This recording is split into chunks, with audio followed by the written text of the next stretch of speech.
I came into this world at a time that could be called the worst of times. My parents' marriage was already hanging by a thread, and my arrival didn't exactly help the situation. My name is Justina, and my father, Tom, wasn't thrilled when my mom told him that she was pregnant. "You planned this, didn't you, Lusa?" he shouted during one of their arguments. "You got pregnant on purpose to trap me here."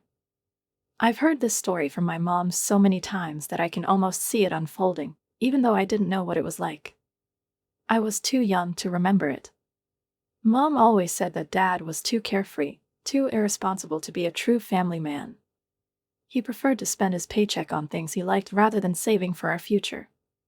Their fights echoed through our little house for 4 long years. After I was born, sometimes they fought about money, sometimes about Dad's late-night outings, sometimes about me. It seemed like everything was just an excuse for another heated argument. When I turned 5, they finally made it official and divorced. Dad didn't stick around to see how it would work out. He just disappeared. No goodbye, no forwarding address, no child support. It was as if he had never existed, if not for the mark he left on our lives and the growing bitterness in Mom. "Your father is just a selfish coward," she told me when I asked about him. "A real man doesn't abandon his child." Her voice would harden, her eyes would tense, and I learned to stop asking. The only connection I had left to Dad's side of the family was my grandmother, Clarette. She and Mom couldn't stand each other. Grandma Clarette blamed Mom for the failed marriage, saying she pushed Dad away with her constant nagging about money and responsibility. Mom, in turn, couldn't even be in the same room with Grandma. When it was time for my visits to Grandma Clarette, Mom would practically drop me off at her house, leave me at the doorstep, and leave without even stepping inside. But once I entered the house, everything changed. Grandma Clarette would greet me warmly, wrapping me in her arms, and telling me stories about Dad when he was young. She would run her fingers through my hair and smile gently. "You look just like your father, sweetie," she would say. "You have his eyes, his smile, even that little dimple when you laugh." 3 years passed unnoticed, like weekends spent at Grandma Clarette's house, a home filled with stories, the smell of cookies, and warmth that I couldn't find at home. By the time I turned 8, I had settled into my routine, weekdays with Mom, who was still bitter toward Dad, and those precious weekends with Grandma, who never stopped hoping he would come back. But everything changed on a rainy Tuesday in October. Mom got a call, and her face turned pale. "Put on your coat, Justina," she said. Her voice was unusually soft. "Grandma Clarette wants to see both of us. It's important." We went to the very house where I always felt safe. But something was different. For the first time in a long while, Mom walked inside, her gaze uneasy, her hands trembling slightly. Grandma was lying on her bed, her face pale, but her eyes still sparkled with warmth when she saw me. "Justina, my dear, come closer," she whispered, reaching out her hand. I squeezed her palm, feeling an unfamiliar weakness in her fingers. Mom stood off to the side, her face tense. It seemed she was fighting with herself, trying not to reveal her emotions. "I don't have much time, sweetie," Grandma said. "But I need to tell you something." The drive home after the visit to Grandma Clarette was filled with a strange mixture of tension and relief. The car rocked gently over the bumps in the road, while Mom stared straight ahead, gripping the wheel a little harder than usual. Her profile looked chiseled from stone, but something in her gaze softened, as though Grandma's words had awakened something long forgotten. I sat in the back seat, absent-mindedly watching the wet trees pass by, interspersed with the occasional headlights of passing cars. I thought about Grandma, her voice trembling but still firm when she spoke of her decision. Words about college echoed in my ears as something distant and abstract, but I felt that it was important to her. When we pulled up to the house, Mom turned off the engine but didn't get out of the car.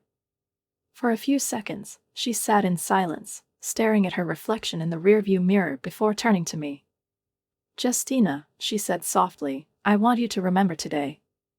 Her voice sounded strange, as though she wasn't speaking to me, but to some invisible presence beside her. I nodded, not entirely understanding what she meant. We got out of the car, and as Mom fumbled with the keys, I noticed how her shoulders seemed to drop, as if the burden she had been carrying all these years had suddenly lightened. The next morning, there was an unusual silence in our house. Usually, Mom would be bustling around in the kitchen or grumbling about how I hadn't cleaned my room again.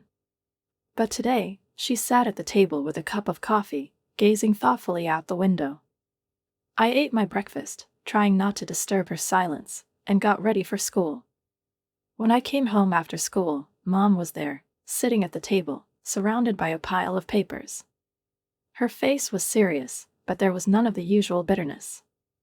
She looked up when she saw me, and for the first time in a long while, there was something in her eyes that resembled warmth. "How was your day?" she asked, surprising me more than any of her actions over the past few years. "Fine," I shrugged, but her attention made me feel a little more important than usual. In the following weeks, Grandma Clarette was mentioned more and more often in our conversations. Mom spoke of her with an unusual restraint, avoiding her usual sharpness. Sometimes she even allowed herself a smile, remembering how Grandma used to treat me to cookies or tell me stories about Dad's childhood. These little moments brought us closer, as if Grandma's legacy became a thread connecting the two of us. A couple of months later, I received a letter from Mr. Peterson. It was addressed to me, and Mom insisted that I open it myself. Inside were official papers confirming the creation of an educational fund in my name. Attached to the letter was a short note in Grandma's handwriting.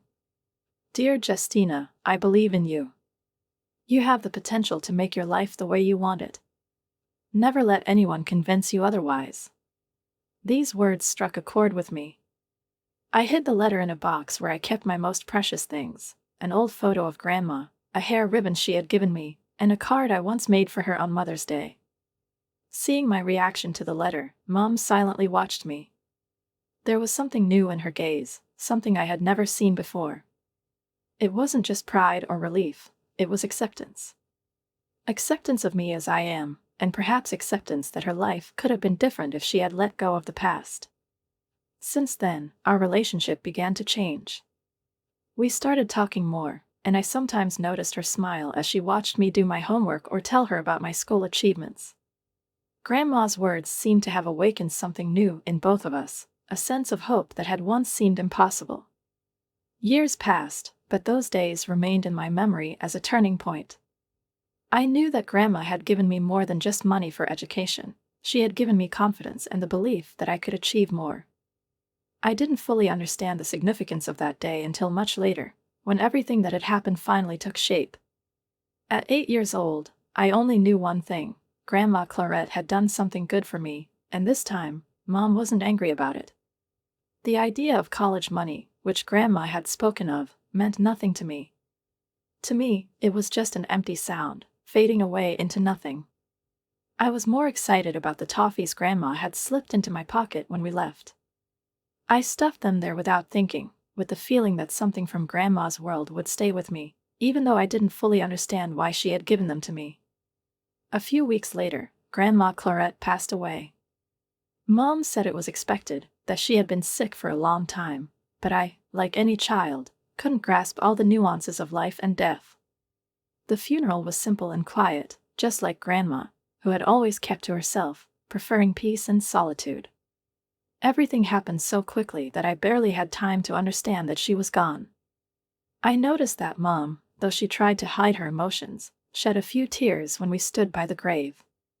There was a heaviness in her eyes, hidden behind a mask of restraint, but I knew those tears were not only for Grandma, but for something much deeper and more personal.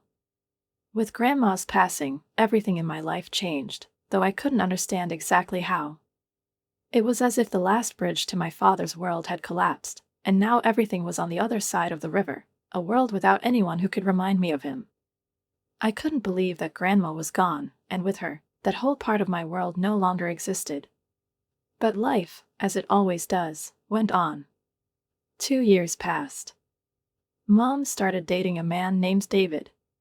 He seemed nice enough, a decent guy.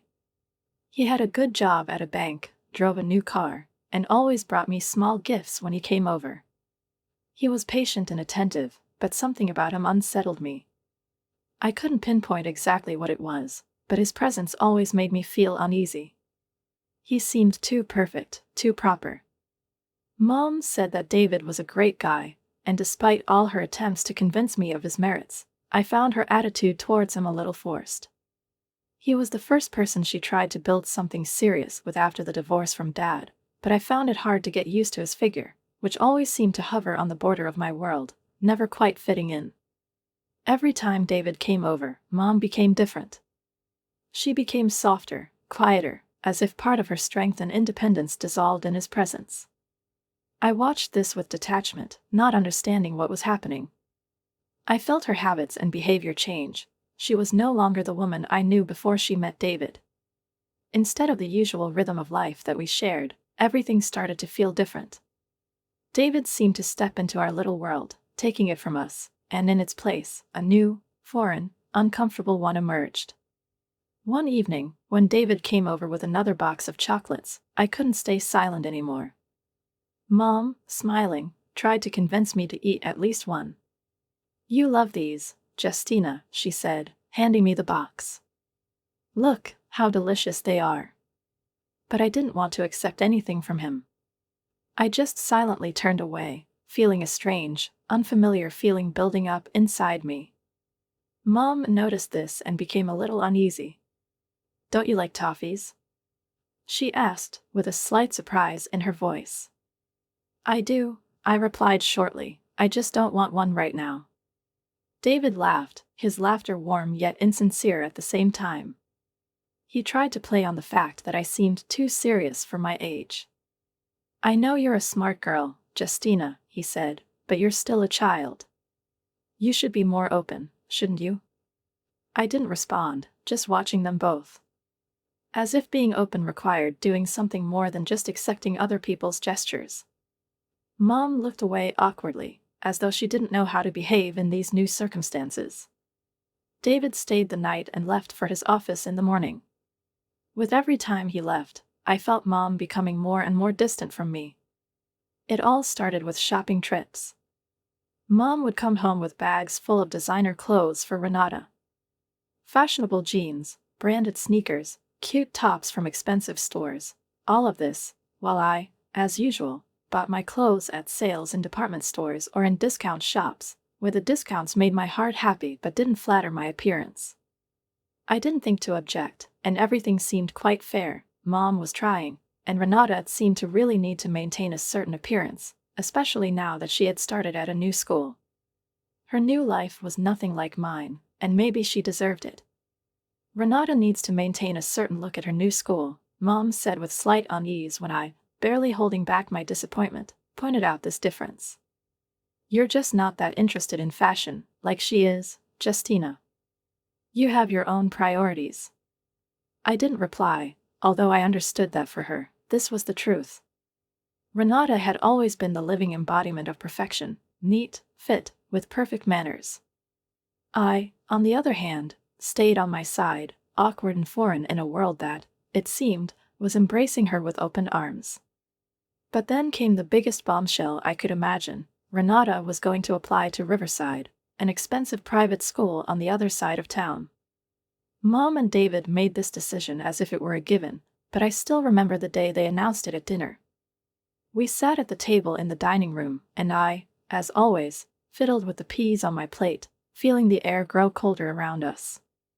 Mom glanced at David, and his proud expression gave away more than any words could.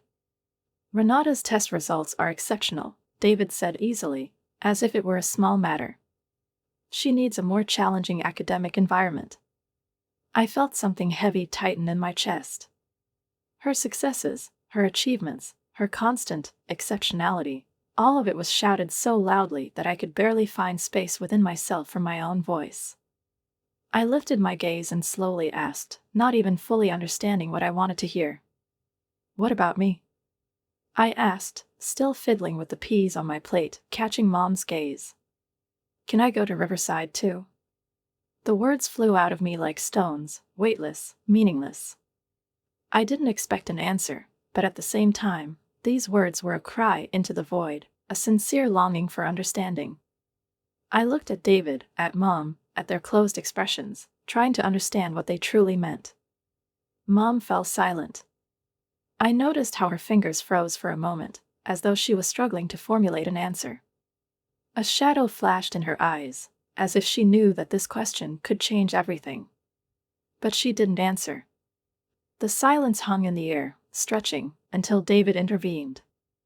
"Justina, you know that your interests are a little different," he said, his voice soft but confident, as always. "Riverside is a place for ambitious students, for those who want to achieve academic success in the future.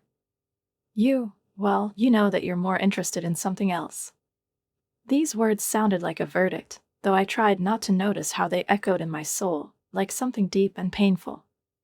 Mom remained silent, but her silence felt as heavy as David's words. I realized that she didn't want me to feel left out, but perhaps this is exactly how she thought. I wasn't like Renata, I wasn't on her level. And maybe I never would be. But these thoughts began to nest in my head, like silent stings, which, it seemed to me, wouldn't pass without leaving a mark. As graduation approached, I found myself sitting at my desk late into the night, surrounded by brochures from various universities. My grades had opened up a lot of possibilities for me. I was especially excited about the full scholarship program at State University, and I was already imagining myself filling out all the necessary forms and submitting applications. It seemed like this was my chance, a chance that would open a new life for me, far from what I had left behind. I was ready to prove to myself and to everyone who doubted my independence that I could achieve a lot. My achievements, though not as bright as Renata's, still seemed significant enough to step into the future. I didn't have to worry about money because my grandmother had left a fund to cover my college expenses. But I couldn't shake the feeling that my fate wasn't limited to just getting into university. The idea of earning a scholarship and financing my education through my own efforts seemed much more appealing. I imagined how I could save money for a down payment on a house after graduating. It wasn't just a dream, it was a goal that I woke up and went to bed with. I had always thought ahead. If I can get a full scholarship, I explained to Mrs. Martinez, the career counselor, I'll be able to save money for a down payment on a house. It makes sense. Mrs. Martinez smiled when she saw my determination. "You're always thinking ahead, aren't you, Justina?" she said, and there was something warm, almost caring, in her voice, as if she was looking at me not as a student, but as a daughter. I nodded in response, feeling that her words were reinforcing my choice, giving it additional meaning. 2 weeks before my 18th birthday, Mom called me and said she wanted to have a family meeting. I remember feeling something stir inside me at that moment. Everything in her voice sounded too formal, too serious. We didn't usually have serious talks like that, and I couldn't understand what she wanted to discuss. When I got home, Mom was sitting in our small, somewhat worn armchair, her face more focused than I had ever seen it.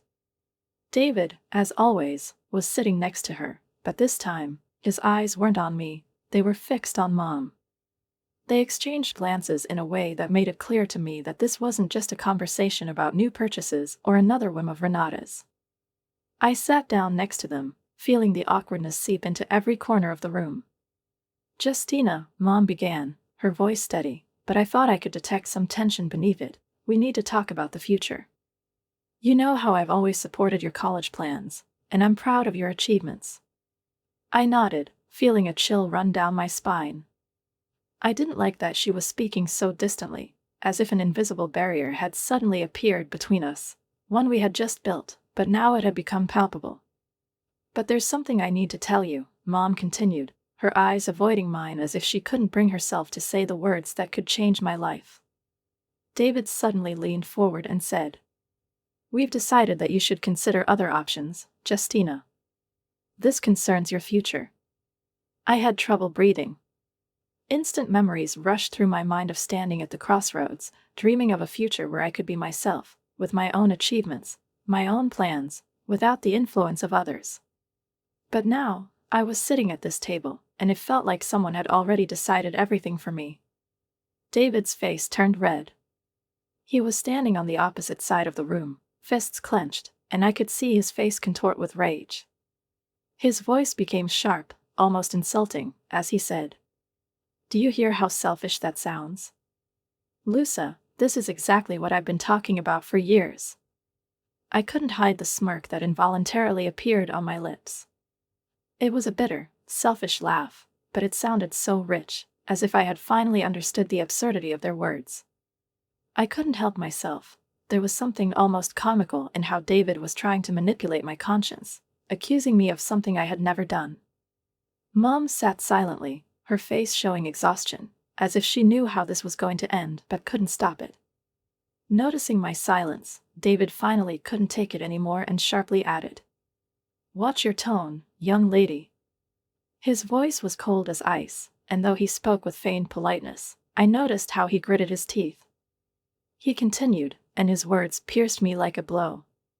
"You've always envied Renata, always tried to compete with her, and now you're getting back at her by denying her the opportunity to get a good education." The absurdity of his statement made me laugh again, though this time it wasn't a joyful laugh. It sounded heavy, as if there was no place for irony or sarcasm, only bitterness that had been accumulating for years. Envy? I had never envied Renata. I wasn't hostile toward her, but I had always felt that everything I achieved went unrecognized and was pushed into the background. Everything she received seemed like a natural continuation of her life, while for me, every achievement was hard-earned, something I had to fight for, and even when I fought, no one had my back. But David, of course, didn't understand that. "The absurdity of your statement is just incredible," I said, looking at him in disbelief. "How did you give her everything she needed and treat me like something secondary? And if she's so smart, as you've always claimed, why didn't she get a scholarship like I did?" My voice sounded steady and confident, but inside, I felt a storm rising. I couldn't quietly watch as David lost touch with reality, accusing me of something I hadn't done. I couldn't believe he was so blind as not to see how unfairly he treated me and, in some ways, Renata.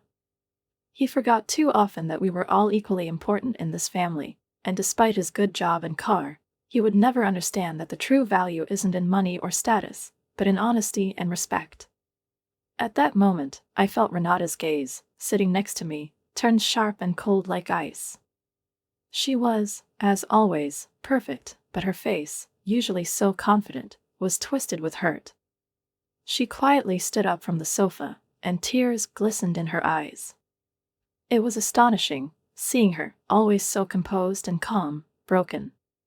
She didn't say a word. She simply jumped up and ran upstairs, her steps heavy, like an echo in an empty room. I stood still, hearing her steps fade on the stairs. Renata's dramatic exit was interrupted only by the sharp slam of the door behind her, as she disappeared into her own world, a world where I was no longer a part. My hands were trembling as I dialed his number, and I felt the anxiety tighten around me like a vice. It wasn't easy, especially when it came to money, which had long been a part of my life but had always remained something foreign. Inside, emotions were swirling, from anger to fear, from the desire to change things to a sense of helplessness. I couldn't hide the truth from myself anymore. I couldn't keep pretending that everything would be as it used to be. As soon as I heard his warm, familiar voice, the anxiety began to ease slightly. "Justina, I was just thinking about you. Your 18th birthday is coming up," said Mr. Peterson, his voice steady but with a note of concern. He had always been more than just a lawyer to me. He was someone I could talk to. And now, with the world around me falling apart, his words seemed like the only link to what still remained stable. "Yes, Mr. Peterson, that's true," I tried to calm myself, but my heart was still pounding. I don't know what to do." I took a deep breath, trying to gather my thoughts, and began to tell him everything that had been building up over the past few weeks, the demand for money, the ultimatum. All of it seemed so absurd, so alien to me, but at the same time, I knew I couldn't avoid this conversation. Everything I had been trying to hide from myself was now crashing down with renewed force. He listened quietly until I finished, and only then did he clear his throat. "Legally, that money belongs to you, and you can control it once you turn 18, he said, and I felt the tension begin to slowly lift. Those words were like a light at the end of the tunnel, though I knew the road wouldn't be easy. "Justina, Your grandmother was very specific about this, Mr. Peterson continued, and in his voice, I caught a barely noticeable trace of respect. Honestly, I think she suspected something like this might happen someday. Let's just say, she knew her son's ex-wife very well. He paused, giving me time to process what he had said, and I felt the words of the old lawyer, who had become almost like family to me, sink in like something undeniable. Speaking of your situation, listen to what I'm suggesting, he continued, his voice as confident as always. Choose a college to start with, preferably one in another city, and then find an apartment nearby. I can help you with the paperwork. You have all the opportunities, Justina, and I'm confident you'll be able to build your life the way you want. His words were like a gesture that helped me rise, like support I had been seeking for so long. For him, it was just part of his routine, but for me, it was the moment I could truly believe in my future. A future that wasn't tied to Renata, to David, to Mom and her decisions. It was a future that began with me. My fingers were trembling, but I felt a growing sense of confidence in my chest, like something was starting to fall into place, the beginning of a new path. Thank you, Mr. Peterson, I whispered, but my voice carried gratitude, as if I had finally received the key to doors that had been locked for too long. He spoke with me for a while longer about legal details, but I barely heard his words. All I could think about was that now I had a chance to start fresh. I could go wherever I wanted. I could find my own path. And maybe that was exactly what I had been searching for all my life. I would raise such a selfish, heartless child. Those words still echoed in my head, haunting me even in the calmest moments. But the comments that followed them were even worse. Relatives I barely knew got involved in our argument, as if they had the right to decide what was right and wrong in my life. How could she be so ungrateful? Family should come first, they repeated, each one with their own prescription for how I should behave. What a spoiled little girl, that last accusation wouldn't leave my mind, even when I closed my eyes and tried to sleep. I sat in the break room, staring at the cup of cold coffee, which now had neither taste nor smell. It had become a symbol of my anger and pain, frozen in this silent contradiction, just like me. Every word Mom had said, like fire, was burning the bridges between us. The struggle continued inside me, between the desire to understand what was happening and the desire to sever all ties to this world filled with lies and betrayal. I thought about how long it had been since we all stopped being a family. But then something broke inside me, and I realized, if Mom had decided to air our dirty laundry on social media, then maybe it was time to tell my side of the story. I sat down at my laptop, and my fingers automatically began typing, as if they had been preparing for this moment for a long time. I knew that if someone decided to portray me in a bad light, I wouldn't stay silent. My mom had left me no choice. And now, my version of the story had to be made public.